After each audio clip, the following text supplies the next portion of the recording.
Hey, welcome to today's model building workshop. I'm going to try to put together the Nakajima Ki-27 Nate.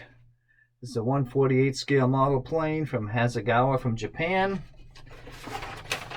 Let's see how this goes. Pretty straightforward instruction sheet.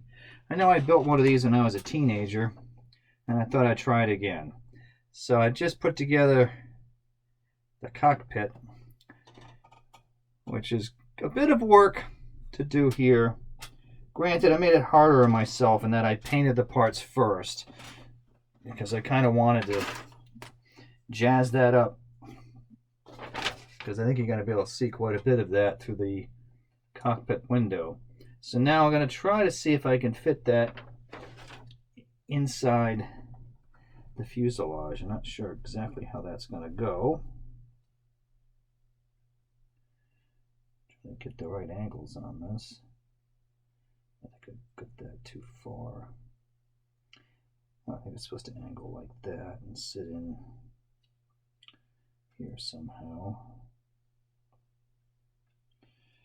Oh,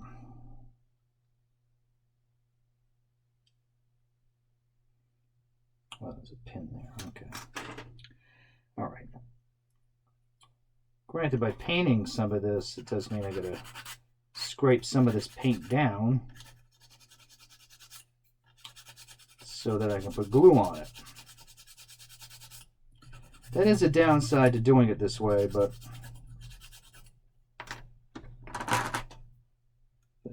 sometimes it's really the only way you can get some of these interior details to look like anything. Granted, if you're doing this with kids, I don't really recommend doing all this painting first. Well, it depends on the kid, depends on the patient's level, because you do have to scrape some of this off afterwards. Like, I just realized I didn't need to do paint on the sides of this cockpit tub here.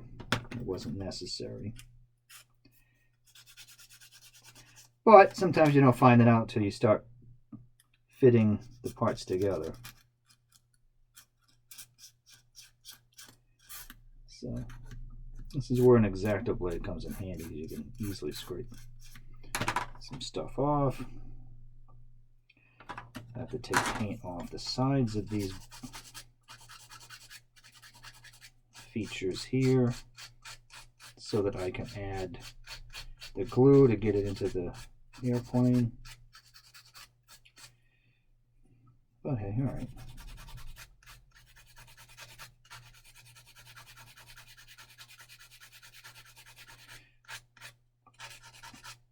This model does have a lot of cockpit detail. Hasegawa does make some pretty nice detailed kits that tend to be a lot of fun to put together. So the Nate was a fighter plane, a Japanese fighter plane that kind of came about in the late 1930s. It saw combat in their brief conflict they had with Russia in the summer of 1939, just before World War II, when the Japanese were trying to expand their empire into Mongolia and Siberia, that area. This aircraft did do quite well in that battle, but the Japanese did not do well against the Russian ground forces and ended up having to, work out a peace deal with the Russians and kind of give up on that idea.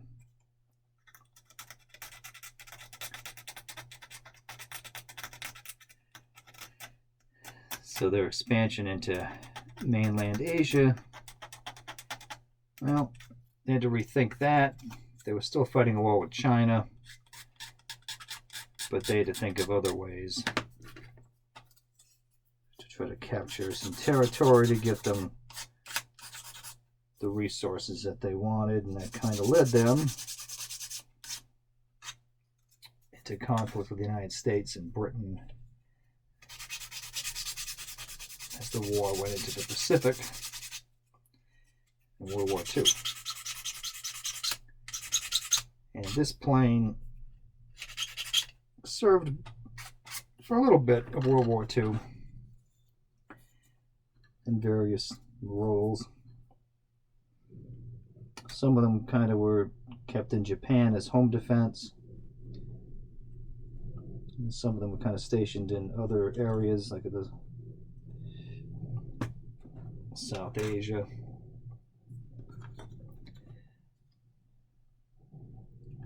And some were given to smaller air forces that were friendly with Japan, like Thailand.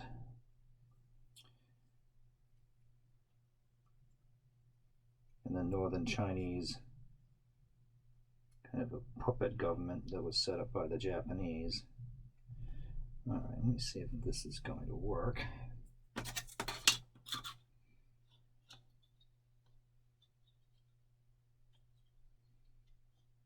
Okay, yeah. Alright. It's one thing that's nice with Hasegawa, their kits tend to go together pretty nicely.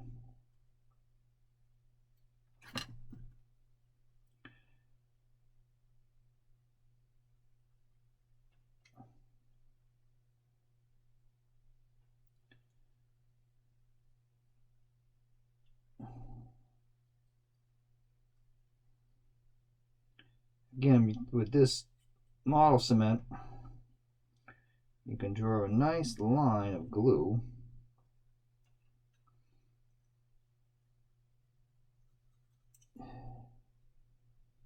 It makes that a much easier process. Alright, and so you can see the cockpit sitting in there. This is going to go over it like so. Come on. Whoops, come on. You wanted to be together a minute ago. Here we go. Whoops. I had that working. Okay. Yeah, just gonna need some clothespins and some rubber bands and some other things to kind of hold that together, I think.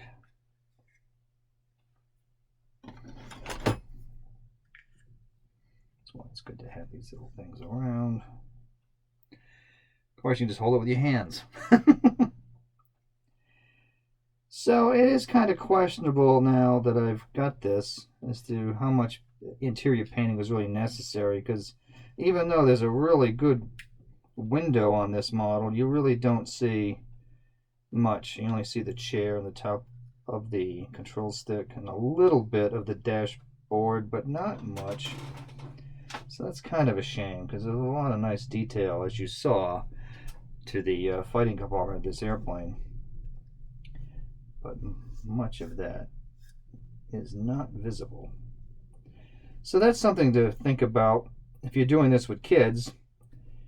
Maybe you don't want to worry about painting the inside, or maybe just paint the seat afterwards, after you get to this stage. You can see the chair, but that's about it. On the plus side, it does go together pretty well. So that's helpful. I don't think I saved myself a rubber band. Bummer. Guess I'm stuck holding this. Well, I might have to cut there, because I don't think you want to sit and watch me hold this for an eternity. Let me see if I can get this thing to cooperate. I'll probably have to cut there, and maybe I'll resume this a little bit later. Oh, wait. Tape. What a great invention! This might solve the problem. Let's see if I can get this tape to tightly hold. Yeah, I think that's going to work. Hold that seam.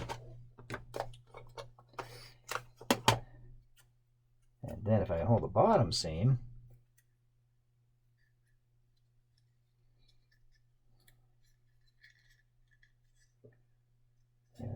Let's get a little tighter. Yeah.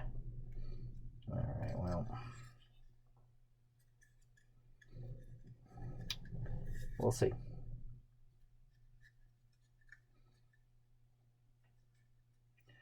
Don't have to use putty on that if I don't have to. I'd rather just let it. Okay. That seems to be doing the trick.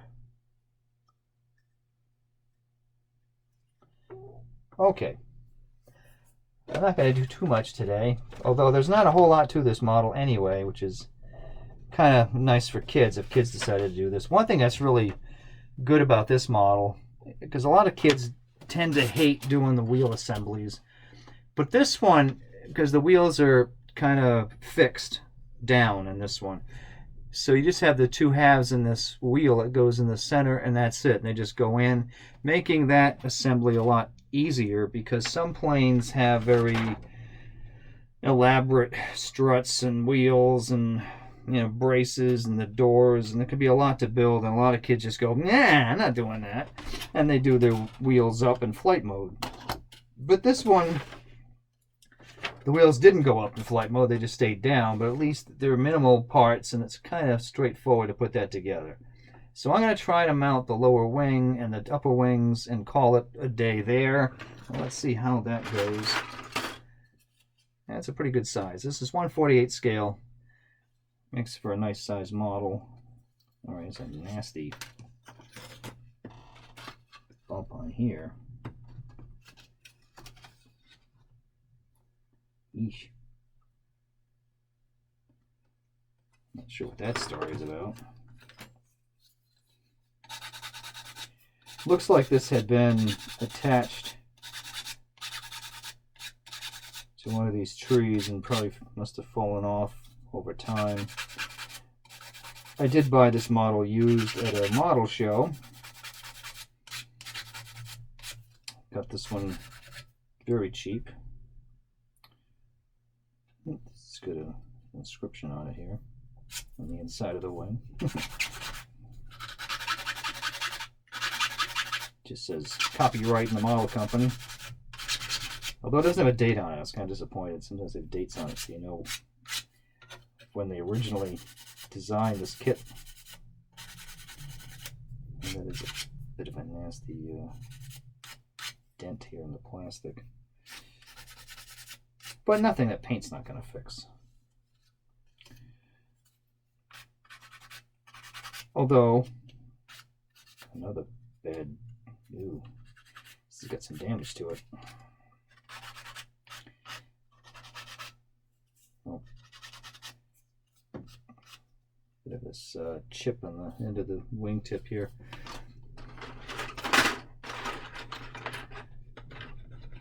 I forgot what I was saying. Oh yeah, I got this in a model show. It was pretty good price. That's usually where you get the best deals on models, but I'm not sure how readily available this model kit is right now. I'm assuming you could probably get this on eBay or maybe even Amazon.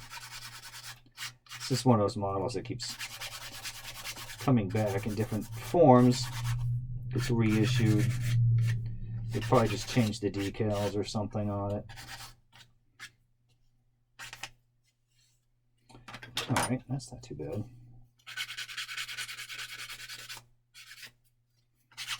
And if you do go to a model show and you're trying to buy a model, it's perfectly okay to open the boxes at the model shows and make sure everything is in the box and everything is as is. Otherwise, you know, you can try to haggle with the vendor and say, hey, look, you know, this is missing something, but I'll still take it for, say, $5. I think I paid $7 for this one, maybe. Which is not a bad deal. Okay. Well, it pops in pretty nice. That's a good fit. Okay, so Hasegawa usually makes some really nice stuff.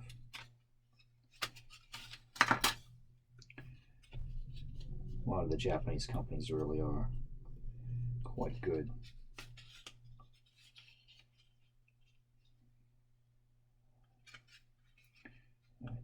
Oh, there it is. Yeah, okay. That looks pretty good too. Hopefully that'll sit in without too much difficulty. All right, let's draw a line of glue on this and get these things going. It's a very thin edge. Go around the edge here. Not quite sure exactly where that goes. A bit of dust, we don't need that. Well, that piece of dust will be trapped inside this airplane for an eternity.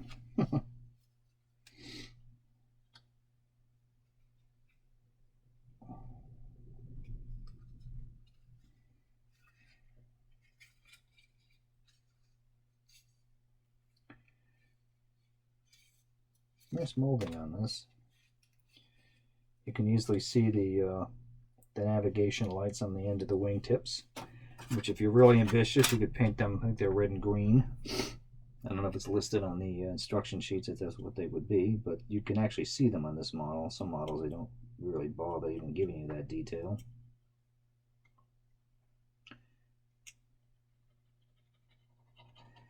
Get the bottom here. Make sure there's nothing on that we don't want. Hey, come on. Up there. Snap that there. Whoop. Gluey finger. A little bit of a chip on that wing. It's not too bad actually when you put it together. It's barely noticeable, so that's not too bad. And again, once you paint this and put some decals on it, it's got some very colorful options. Alright, let's see how this is doing now. It looks like it's holding together fairly well. And that's just going to pop in there, right? Alright, yeah. Look at that! Gotta love when you get a good model that just fits willingly. Oh, that's a nice fit. Okay. So that's why I was saying this might not be a bad one for kids to do. Because so far the challenge had been that busy cockpit. But I don't think that's going to be a big deterrent. Really, and if a kid gets frustrated, you could leave parts off of the inside. Because you only see the chair anyway. So that's not too bad. Come on, I just had you. Alright. So there we go. Oops. Starting to get an airplane together, huh? Alright. I'll pick this up again soon so you guys can see how the rest of this goes together. I'll tackle the engine next. The engine could be challenging. Looks like there's a lot of parts to the engine, but we'll see. And I'll show you how the landing gear works on this and why I'm saying it's a little more kid-friendly than some of the other designs. I'm going to need a clothespin over here because this, oops, helps you go the right way. Alright. And we got a Nate coming together here.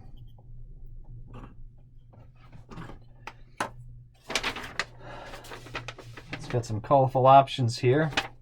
2 Japanese planes. Got this one here, though this does require some clever painting.